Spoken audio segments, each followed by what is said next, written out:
Let us talk about the methods of control in the work environment. The types of occupational hygiene control measures to be instituted depend on the nature of the harmful substances or agents and its route of entry into the body. An employee's exposure to airborne substance is related to the amount of the contaminants in the breathing zone and the time interval during which the employee is exposed to this concentration. Reducing the amount of contaminant in the employee's breathing zone or the amount of time that an employee is spending in the area will actually reduce the overall exposure. Let us see hierarchy of control.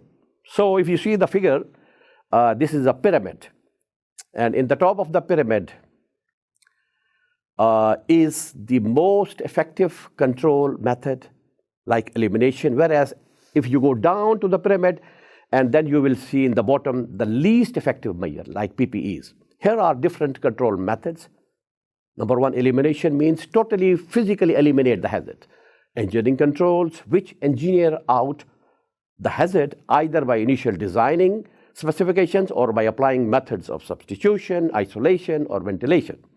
Administrative controls that control employees' exposures by scheduling reduced work in times, contaminant area, and or good work practices and employee training that includes hazard recognition and work practices specific to the employee's job that can help reduce exposures.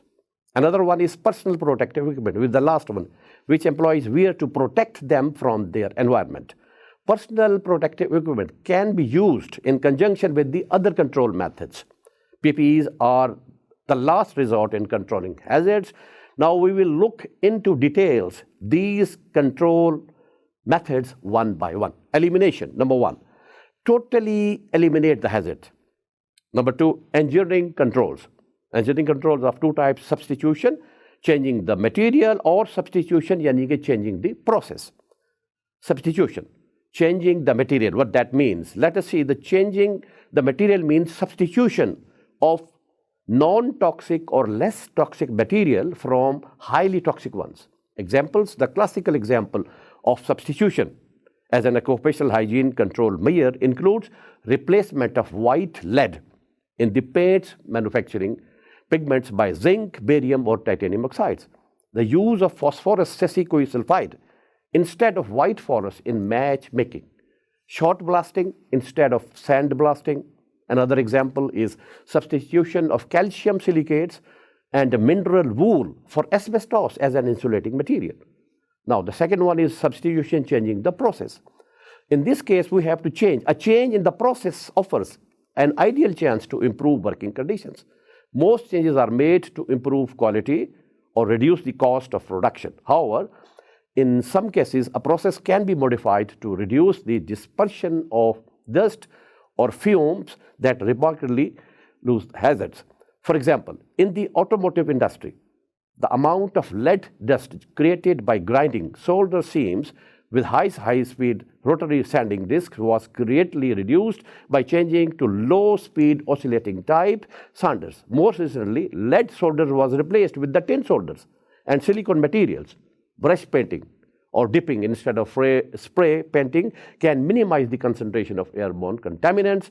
Other examples of process changes are employing arc welding to replace riveting, using vapor degreasing in tanks with the adequate ventilation controls to replace hand washing of parts in open containers, using steam cleaning of parts instead of vapor degreasing, using airless paint spraying techniques to minimize overspray as replacements for compressed air spraying, and employing machine application of lead oxides to battery grades, which reduce lead exposures to operators making storage batteries.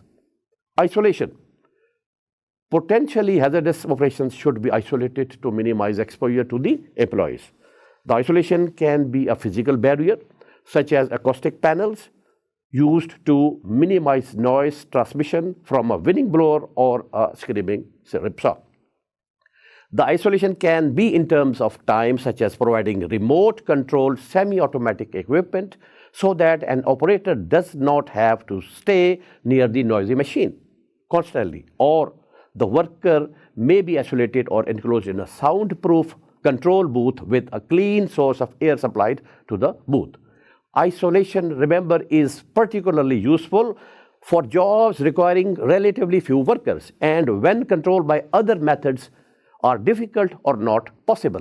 The hazardous job can be isolated from the rest of the work environment, thus eliminating exposures for the majority of workers. Additionally, the workers actually at workstations where contaminants are released should be protected by installing ventilation systems, which probably would be not satisfactory.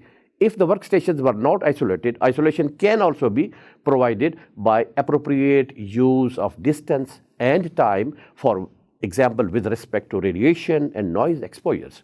Both radiation and noise exposures decrease with an increase in the distance from the source and a decrease in the exposure times. Now come to the administrative controls. Administrative controls that minimize employees' exposures by scheduling reduced work times in contaminated areas, good work practices, and employee training. Training is very important. Appropriate training includes hazardous recognition and work practices specific to the employee's job that can help reduce exposures. They are work period reductions, job rotation, appropriate work practices, personal hygiene, we have to wash our hands, proper maintenance. Administrative controls are often actually useful in supplementing engineering controls to achieve acceptable exposure levels. Let us discuss these administrative controls one by one. What is the meaning of reduction of work periods? It is another method of control in limited areas where engineering control methods are not practical. Heat stress can be managed by following a work-rest regime and prevents excessive fatigue and reduced heart rate. For example, in the job forge industries, especially in the hot weather, a shorter workday and frequent rest periods are used to minimize the effects of exposures to high temperatures, thereby lessening the danger of heat exhaustion or heat stroke. For workers who work labor in compressed air environment, schedules of maximum length of work shift and length of decompression time have been prepared. The higher the pressure, the shorter is the work shift and the longer is the decompression time period. However, job rotation, when used as a way to reduce employee exposure to toxic chemicals or harmful physical agents, must be used with care. Rotation, although it may keep exposure below the recommended limits, exposes more workers to the hazards. Appropriate work methods. Now, there are wet methods, like we say that airborne dust hazards can be minimized or greatly reduced by applying water or other suitable liquids. Wetting of floors before sweeping to keep down the dispersion of harmful dust is advisable when better methods such as vacuum cleaning is not available. Personal hygiene. Personal hygiene is an important control measure, students.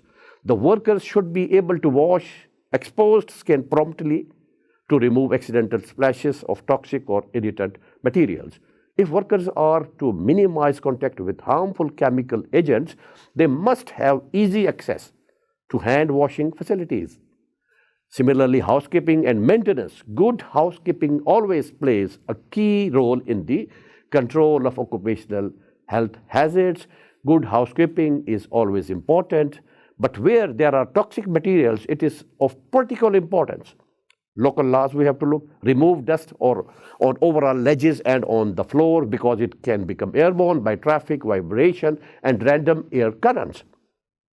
If you see this photo of poor housekeeping, you will see the things are over there. But if you see good housekeeping photograph, you will find it out how nicely they are made clear.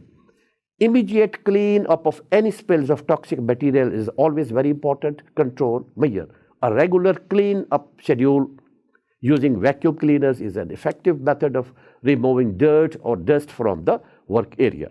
Never use compressed air to remove dust from rafters or ledges.